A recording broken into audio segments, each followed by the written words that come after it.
All right, Margaret. Well, in just 3 days, the Saints are on 6 to kick off the start of the regular season. Drew Brees and the rest of the black and gold head up north to Green Bay, Wisconsin. That's where they're going to battle the defending Super Bowl champion Packers. And that's where we find WDSU anchor Scott Walker live for us tonight at 10. Hey, Scott, good to see you, partner.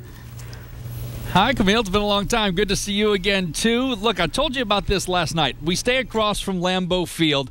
Great location.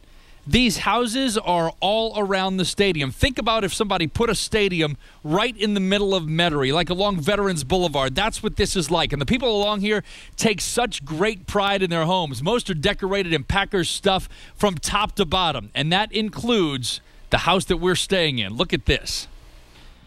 From the outside, it looks like a normal house on a normal street. But look a little closer, and you'll find this house on Shadow Lane in the shadow of historic Lambeau Field is anything but normal. This is the PackerPlex. It says so on the scoreboard wall. The other walls are painted like football fields or feature shots from the Packers' glory days, the Vince Lombardi era.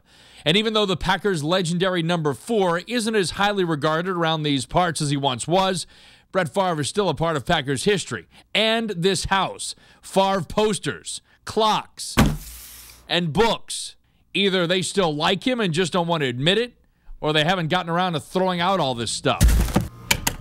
Continue through the house, and there are Packers bunk beds, decorated fences along walls, carpet, throw pillows, drink coasters, banners, and flags, all emblazoned with the Packers logo, decked out lockers, a veritable green, gold, and white nightmare for non-Packer backers.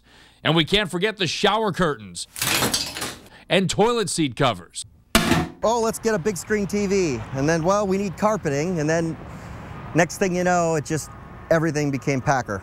This is where we're broadcasting from. We'll call it Saint Central inside the PackerPlex. This equipment plugged into everything outside, and you can see how extravagant our set is. We've got the tent, we've got the football field with the big 6 in the middle, and the set that's been constructed today.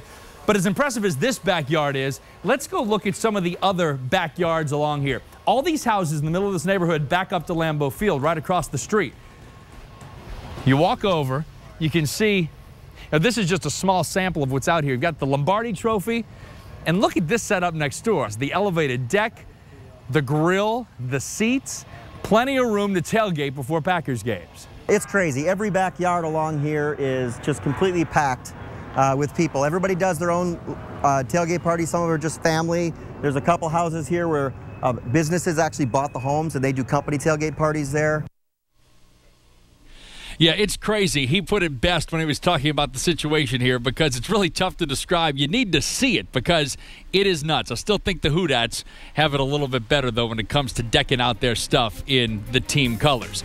Look, follow us on Twitter, Facebook, and WDSU.com. We've got a lot of stuff we're doing from here. I'm Scott Walker 6 on Twitter, the WDSU Facebook page, the Saints on 6 page. When we come back in sports with Chris Miles, he's going to look in on a former LSU quarterback that is now backing up Aaron Rodgers with the Green Bay Packers. More from Green Bay in a moment. Stay with us.